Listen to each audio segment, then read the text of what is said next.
Good morning, everybody. My name is Kim O'Hara, and I'm an intuitive book coach with my company, A Story Inside, and I'm also a soon-to-be published author, which is really exciting, with my memoir called Kicking Abuse in the Ass, about my recovery from sexual abuse through writing. What would have prevented me from doing this Facebook Live was perfectionism.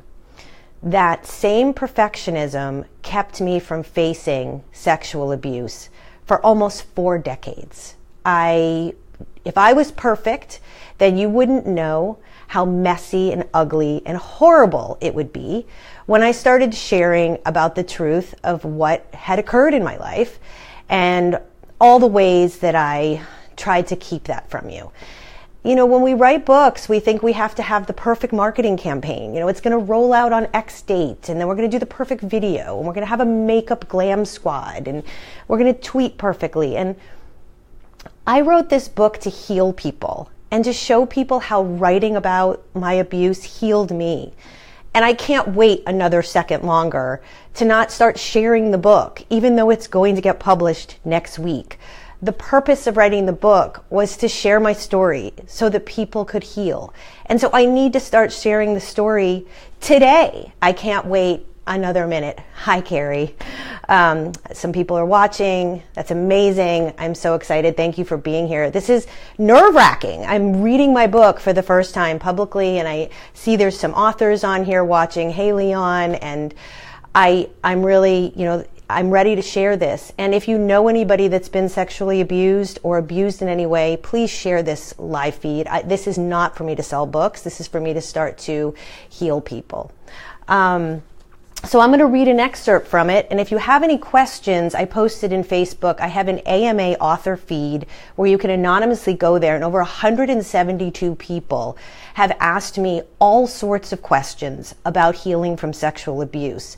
And it's so powerful for me to have many answers for people on what to do. So I'm going to read from my book. It's not going to be for very long. I'm just going to read an excerpt that I just divinely picked this morning with my eyes closed. And so here it goes. My whole adult life, everything I did was hard. Let me rephrase that. I made it all very hard. Everything required a lot of will and many times anger to push it to that next level. That often really led to behavior that either harmed me physically, crashed vehicles, smashed technological devices, or left me essentially disliked as a leader. When you think you're dirty and not worth anything on this planet, you overcompensate by being attracted to the noise all around you that affirms you're not worthy. If you can win, if you can try and show how hard it all is, which is why you ended up with so little and not what your heart wants, you are safe in that space for one more day.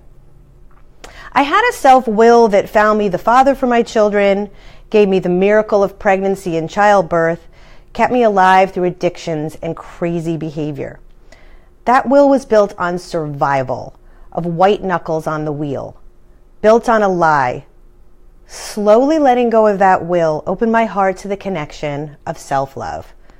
God wants me to see that this hard work to get to those places of being, that state of motherhood, that state of being in recovery, opening up sexual trauma recovery, are now gifts, and they require daily maintenance of a spiritual life. I get to look back and say, what did I not do when I couldn't see a bigger life? And when I thought there was only one way? I didn't listen to my heart, and it could have continued like that forever, yet the seed of desire to find my true self didn't override on the lie.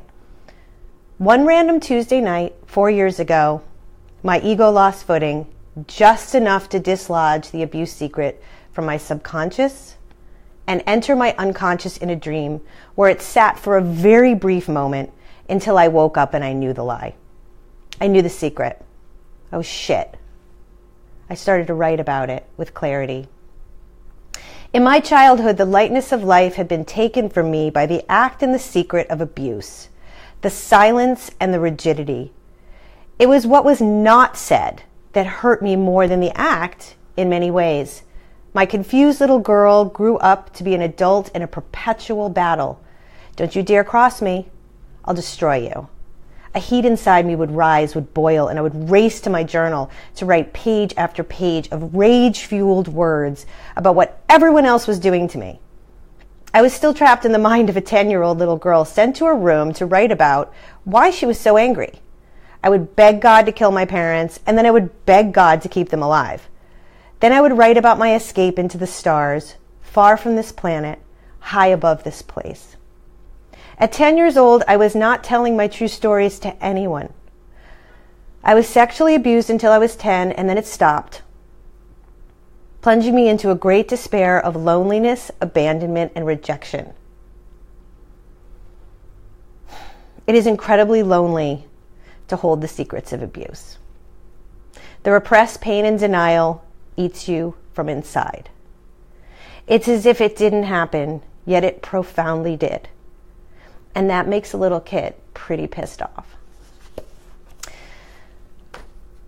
The number one thing we need to do as sexual abuse survivors who are having this amazing new life is, number one, you've got to stop talking shit about yourself to yourself, period. You've got to love yourself. It's the time now to wrap your arms around yourself and say, I am amazing. I am loved and I am beautiful. I hope you have a wonderful day. Thank you for listening to this excerpt from my book. Please forward this on. Thank you, Karen. Thank you so much. I hope that I am going to help lots of people. Please forward this on so that this book can be read and people can heal. Lots of love. Bye-bye.